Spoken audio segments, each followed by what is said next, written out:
ومن أحسن قولا ممن دعا إلى الله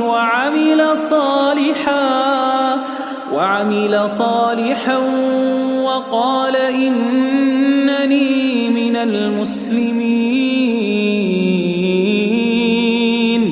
ولا تستوي الحسنة ولا السيئة، ادفع بالتي هي أحسن، فإذا الذي بينك وبينه عداوة كأنه ولي حميم. وما يلقاها إلا الذين صبروا وما يلقاها إلا ذو حظ عظيم.